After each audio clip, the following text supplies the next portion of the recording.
merupakan salah satu dari beberapa tanda-tanda yang umumnya terjadi pada orang-orang berusia lanjut. Kesulitan mengingat jalan pulang, nama orang, bahkan melupakan identitas diri sendiri dapat terjadi seiring berjalannya waktu. Namun, tanda-tanda tersebut dapat terjadi pada orang berusia muda akibat kerusakan pada sel-sel otak sehingga menimbulkan penyakit seperti demensia dan Alzheimer. Kedua penyakit inilah yang secara umum dikenal masyarakat sebagai pikun.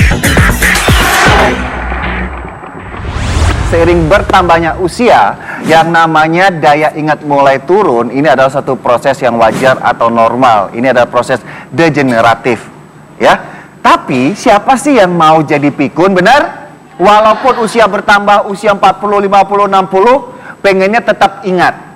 Bersama Dr. Daniel akan dibantu untuk menjelasi buat Anda di rumah tentang pikun. Tepuk tangan buat Dr. Daniel.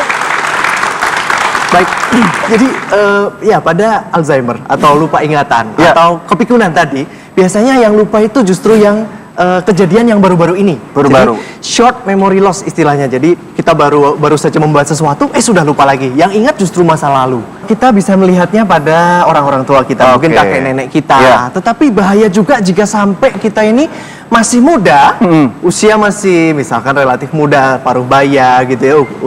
Paruh baya. Tapi buat ingatan seperti itu, ya, nggak bahaya mau, sekali. nggak mau. Ya, oke, kita punya peragaan nih, Dok. Oke, ini suatu peragaan. Wah, kayak jaring laba-laba. Ini maksudnya apa nih, Dr. Daniel? Ini seperti syaraf-syaraf yang ada di dalam otak kita. Benar. Kalau bicara masalah pikun, daya ingat tentunya ini berkaitan dengan otak. Otak, ya. Oke. Nah, di dalam otak kita itu terdapat neurotransmitter yang digambarkan seperti jaras-jaras jaring-jaring ini. Jadi saraf-sarafnya ya, syaraf-syaraf ini antara satu dengan yang lain saling berkaitan dan memancarkan listrik satu sama lain. Oh, berarti jika tidak yang terjadi, tali ini sarafnya ini ya? iya, nah jika tidak lancar, Dok, bisa terjadi gangguan ingatan, bisa terjadi gangguan kognitif. Bahkan pada Alzheimer yang parah itu tidak dapat misalkan ya, tidak dapat lagi mengoperasikan suatu misalkan sendok garpu, tidak bisa. Akhirnya tidak bisa makan sendiri. Masih mending itu, Dok. Kadang-kadang baru selesai dikasih makan sama anaknya, marah-marah sama anaknya. Iya. Kok mama belum dikasih makan? Kan itu kita nggak mau sampai Lupa orang tua lagi, terjadi gitu. seperti itu. Nah, balon-balon di sini maksudnya apa, Dok? Nah, balon-balon inilah yang berperan. Jadi, balon-balon ini bukanlah suatu yang baik dalam peragaan ini. Ternyata ini disebut amyloid plaque atau suatu plak-plak oksidatif ya, yang sifatnya radikal bebas, yang sifatnya merusak, lengket sekali. Sebetulnya dia adalah protein-protein yang sudah rusak. Dia akan menempel atau membuat gangguan dari antaran listrik yang tadi Dr. Daniel bilang ya? Antaran listrik dari satu neurotransmitter otak ke neurotransmitter otak yang lainnya. Akhirnya jika banyak fungsi kognitif, fungsi memori, bahkan kadang juga fungsi perasaan dan lain sebagainya, Dokter. Ya.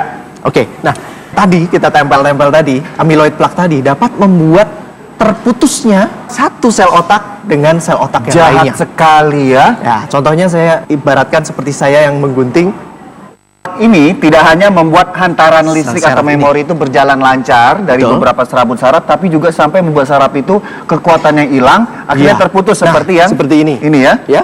Jadi jika terputus, artinya tidak terjadi suatu loncatan syaraf di sana, tidak ada aliran arus listrik di sana. Awal-awal mungkin nggak kerasa ya.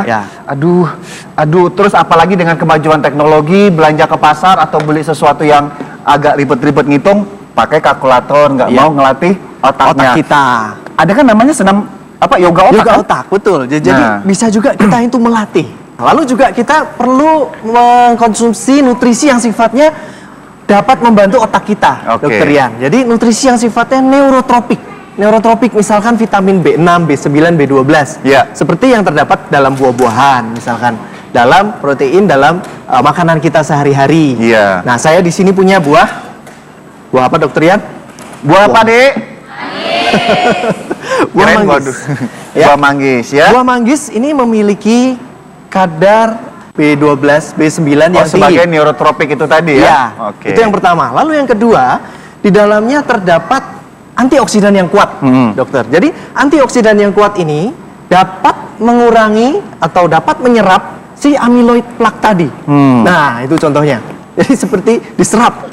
Nah, dengan kita mengkonsumsi secara teratur ekstrak dari kulit manggis yang berwarna merah keunguan itu, ternyata zat aktifnya dapat membuat otak kita itu dibersihkan, atau diserap si plak-plak amiloid yang lengket berarti tadi. anggap ini terlepas ya. Iya, terlepas. Kita copot, ini anggapnya terlepas. Nah, Oke.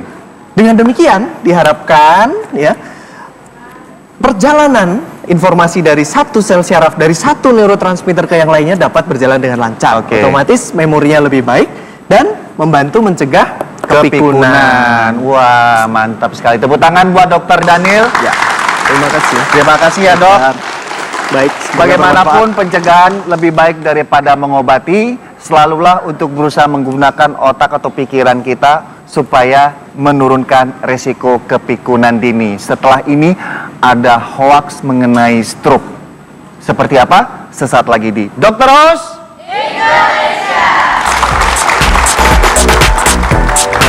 menusuk jarum ke jari ataupun menusuk jarum di bagian tubuh yang lain. Menusuk jari dengan jarum sebagai pertolongan pertama pada penderita stroke? Simak penjelasannya di Dr. Os Indonesia.